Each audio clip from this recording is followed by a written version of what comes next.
Prezados amigos que prestigiam o nosso diálogo espírita, o tema livre de hoje traz um debate sobre a visão espírita dos acontecimentos da Boate Kiss em Santa Maria. Na sequência, nós temos o Espiritismo Responde e, finalmente, a estreia do quadro Você e o Espiritismo. Então, com vocês, Diálogo Espírita.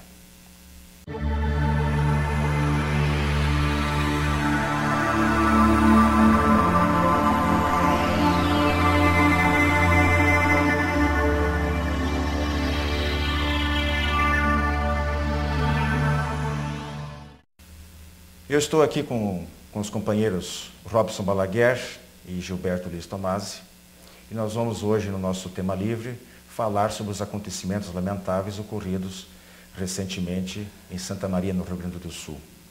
O que o Espiritismo tem a dizer a respeito desses acontecimentos, especialmente em relação ao número elevado de vítimas, o porquê dessa situação. Nós sabemos que o Espiritismo oferece explicações genéricas, regras gerais, com muitas exceções. Cada caso é um caso. Então, Robson, sabemos que tudo tem a ver com a lei de causa e efeito. Embora, depois a gente vai ver também, na verdade, a lei de causa e efeito, mas no sentido das expiações. Sim. Mas as provações também, não é isso? Exatamente. Até porque, para a gente, digamos assim, determinar algo sobre o acontecimento, que foi disso ou daquilo, teria que remontar, digamos assim, o processo reencarnatório de todos envolvidos na questão. Né? Imagina a gente trazer lá de trás tudo que foi passado. Então, é claro, tudo isso tem uma explicação, tem uma causa. Mas para a gente poder falar, ó, foi assim ou é assim, isso fica muito difícil, porque não é uma regra para cada um. São conjecturas, né? Pode ter havido, nesse caso, como em outras, né, situações de tragédias, né, algum tipo de comprometimento entre as pessoas envolvidas também, não é, Wilson? Pois é, eu queria saber de você o seguinte: os espíritos, a lei de causa e efeito, ela é automática, né? Teve uma causa, gera um efeito. Isso aí é sabido, não tem como fugir disso. Mas nós entendemos que talvez não seja assim tão matemática, do ponto de vista de gerar consequências sempre exatas às causas. Não sei se eu consegui entender, né? Então, realmente, como é que você vê essa Gilberto, a gente também poderia pensarmos assim, da seguinte forma.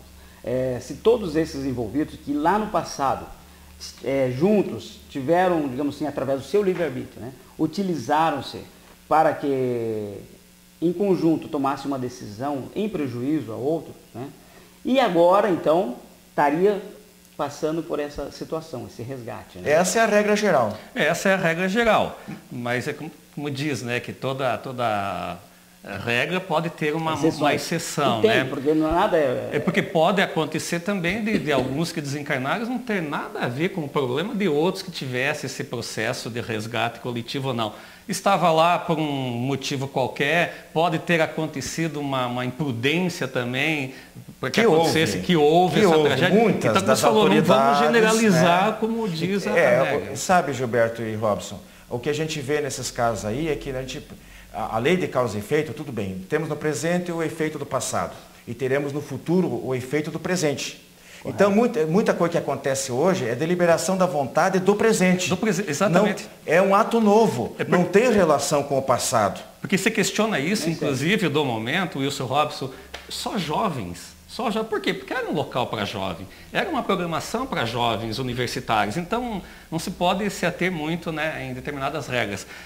Sim, a gente pode ver o caso daquela moça que morava aqui em Curitiba, né, que ela estava programada para ir para lá e não foi, né, só que uma semana depois ela desencarnou, ou seja, ela desencarnou fora daquele espaço, fora daquele local. Mas a dela estava marcada, né? Estava mais marcada. Ela driblou, digamos assim, de certa forma, em determinado momento. Poderia estar atrelado a eles, a desencarne? Pode ser que sim, pode ser que não. Não tem nada a ver uma coisa, apenas como... porque, como disse, há algumas respostas, se a gente estudar, a gente não tem tempo de expor aqui em detalhes, mas nas obras básicas, Livro dos Espíritos, no Céu e Inferno, na revista Espírita Kardec. Se a gente tira a fundo dessa questão, a gente vai ver realmente que as dívidas do passado, elas podem ser parceladas, elas podem ser atenuadas e podem ser até canceladas.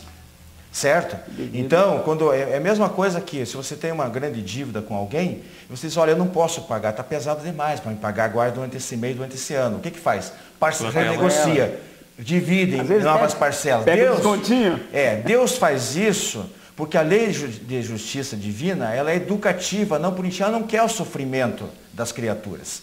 Ela quer que ela se emende, que ela se corrija naquilo que errou. Então vai favorecer para que da melhor maneira que esteja ao alcance dela, não é isso? É verdade, não tem nem dúvida. E até aproveitando, pegando esse gancho, Wilson, Deus, outro questionamento que se faz, é normal, onde estava Deus nesse momento, né? Que permitiu que desencarnassem várias pessoas. O que não se pergunta, talvez, e não se questiona, é que Deus deveria estar ao lado daqueles, dos familiares das vítimas, dando o apoio necessário, né?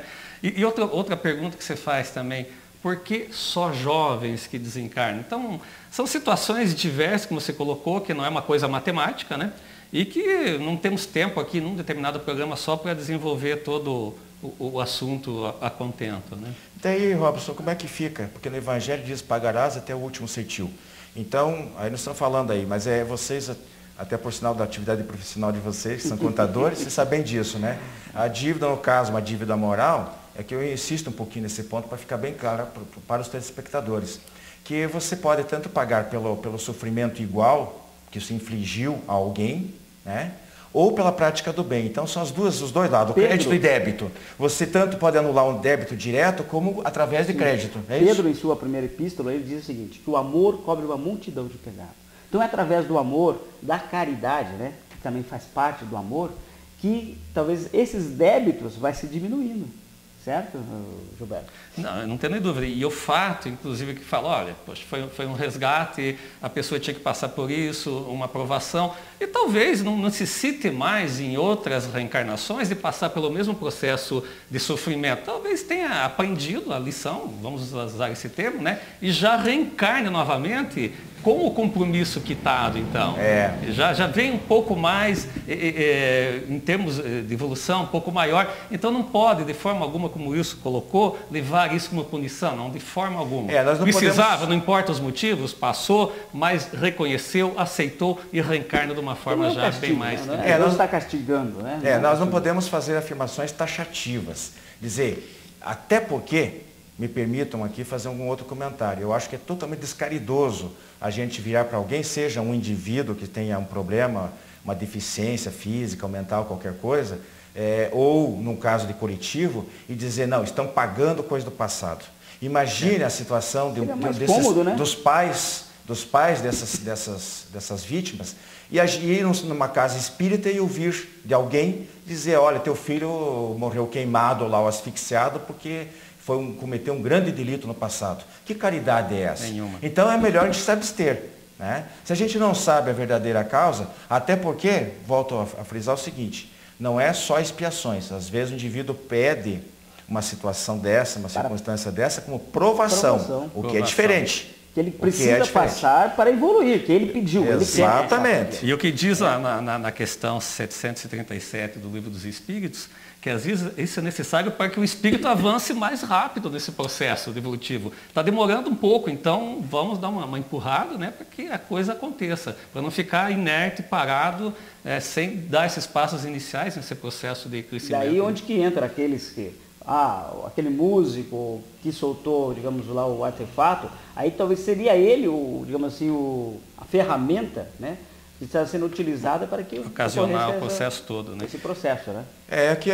Eu gostaria de que a gente pudesse comentar alguma coisa pelo seguinte, e embora alguns casos haja revelação mediúnica ligando a fatos históricos certas tragédias, né, nada pode garantir que sempre seja assim. Por que eu falo isso? Existe aquele caso do circo em Niterói em 1961, se não me engano, né?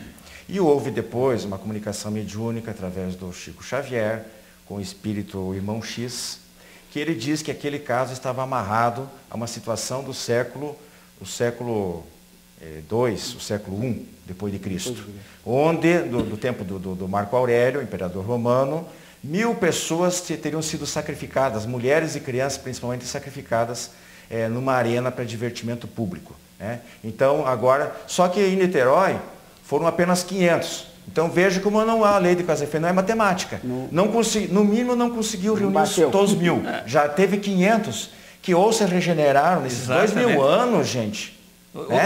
É muito tempo para ainda ter que estar pagando. Agora, nesse caso, aproveitando, o Wilson, já saiu comentários aí, dentro de algumas revistas ou obras espíritas, enfim, que esses jovens que morreram agora em função da fumaça poderiam ter sido nazistas, que colocaram os judeus lá. Quer dizer, são especulações, mas, são especulações que não se fundamento. Pode levar a sério, sem fundamento, só para deixar bem claro para os telespectadores, que não pode também ir acreditando em tudo que se ouve, para não deturpar aquilo que diz a doutrina espírita.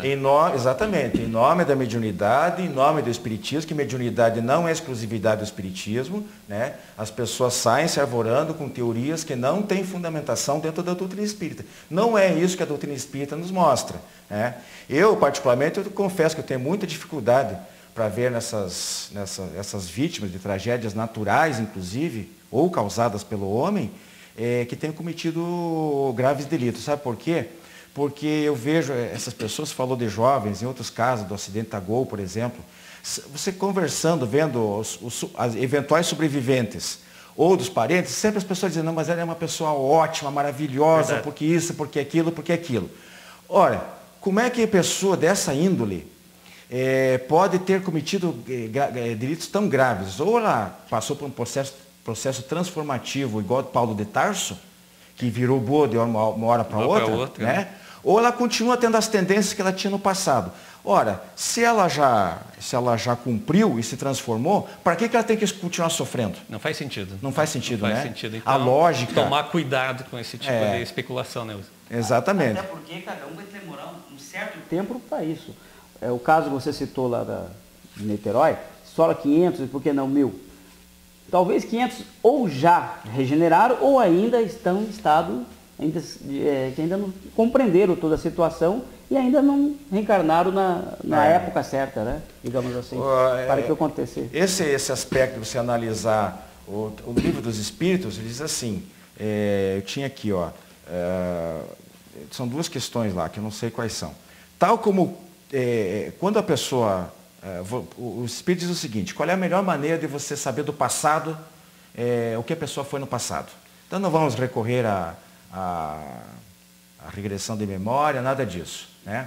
Mas ficando com a seguinte situação, eles olha, mais importante, tem duas questões que abordam isso aí, mais importante do que você ver o que ela passa, o que ela está sofrendo hoje, o tipo de experiência que ela tem hoje, mais importante que isso é ver as tendências morais, elas dão mais, por isso que eu digo, se as pessoas hoje já são pessoas tão, não digo evoluídas, mas num estágio médio para cima, boas, honestas, não faz mal para ninguém, faz até o bem. Será que elas precisam passar por experiências tão traumáticas?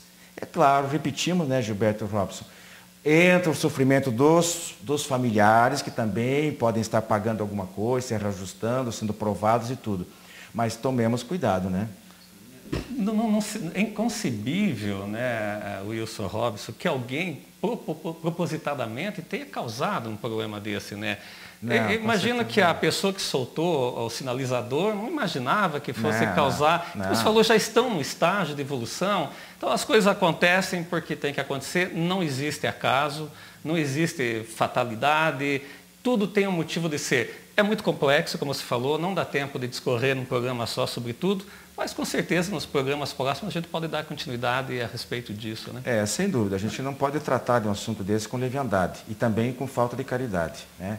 Então, como falamos há pouco, é melhor se abster de comentar se você não tem condições de dar uma explicação racional, porque a doutrina espírita não pode abdicar da razão, né? Às vezes, em certas situações, os espíritos deram uma resposta dentro de um certo contexto. Mas no conjunto das informações a gente vê que existe, como falamos, exceções, a regra, aquela coisa toda. Então, não podemos levar a ferro e fogo, por falar em ferro e fogo, aquele negócio com ferro feriu, com ferro será ferido, na lei de Deus, que é magnânima e perfeita, ela não funciona assim. Deus tem uma lei de justiça, mas tem uma lei de bondade acima de tudo.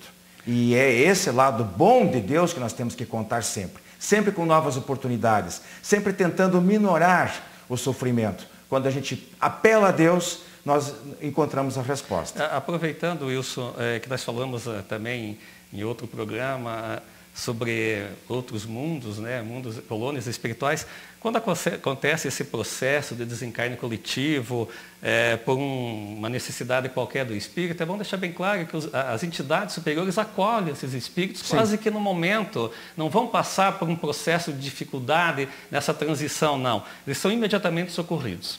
Perfeito. Amigos, até a próxima com o Tema Livre.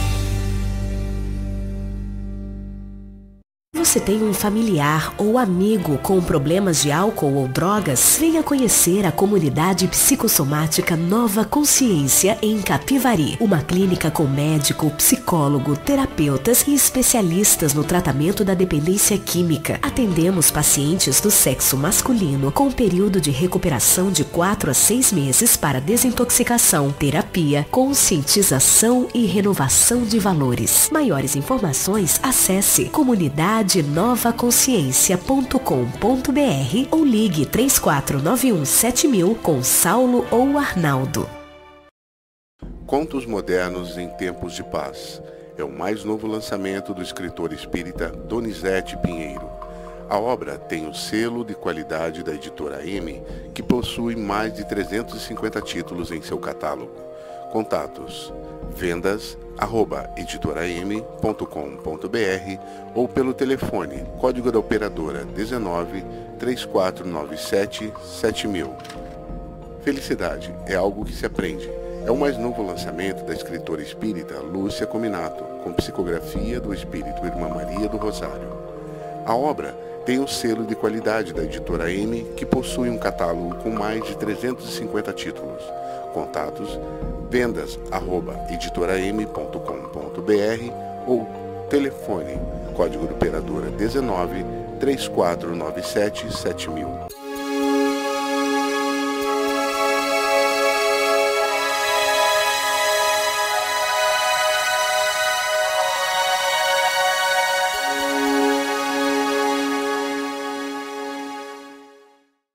Olá, amigos. Este é o quadro Espiritismo Responde. O quadro que contamos com a ajuda e participação de vocês. Para isso, nos envie perguntas para o nosso e-mail que está abaixo do seu vídeo. No quadro de hoje, nós temos 2 perguntas. A primeira pergunta é: quanto tempo o espírito fica aguardando para reencarnar de novo?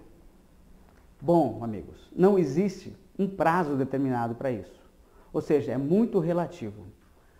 Para alguns pode demorar menos tempos e para outros mais. Ou seja, para uns pode demorar dias, meses, enquanto para outros anos, até mesmo séculos. Isso vai depender do adiantamento moral de cada um, certo? E do conhecimento que ele tem também da vida espiritual, da espiritualidade em si. Isso também depende de quanto tempo ele vai levar, digamos, na verdade, quanto tempo a passagem dele demorou. Se ele saiu daqui, quando desencarnou, né, digamos assim, para onde ele foi? Se ele passou por umbral, quanto tempo ele lá ficou, se não ficou? Se ele já tem uma programação reencarnatória, e como é essa programação? Se é de escolha própria, se é compulsória, ou seja, se ele escolheu as suas provas, né, que virá a passar, ou se ele terá que vir para resgatar os débitos do passado. Então isso tudo, meus amigos, é bem relativo, não tem como afirmar. E também, é claro, qual mundo ele estará reencarnando. Então isso vai depender do grau de cada um, tá ok?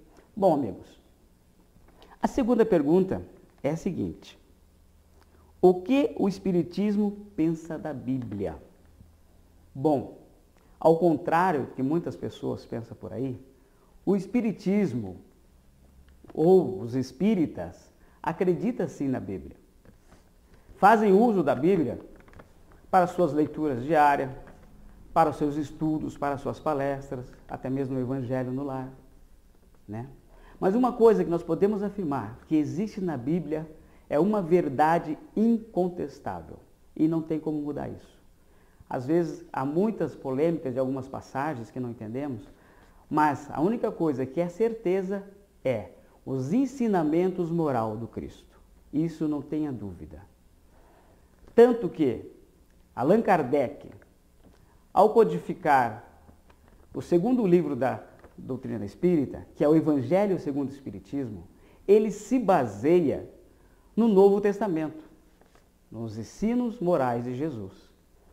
A diferença é que no Evangelho segundo o Espiritismo contém alguns ensinamentos dos espíritos superiores, que vêm nos mostrar talvez aquelas dificuldades que temos em algumas passagens, entender algumas explicações de Jesus, em algumas passagens, em algumas parábolas, a gente pega aquilo ali mastigadinho já, certo? Com as orientações dos espíritos superiores, que vem nos revelar também que Jesus é o nosso modelo e nosso guia que devemos seguir. Bom, amigos, por hoje é só e ficamos até a próxima semana aí. Um grande abraço a todos, muita paz.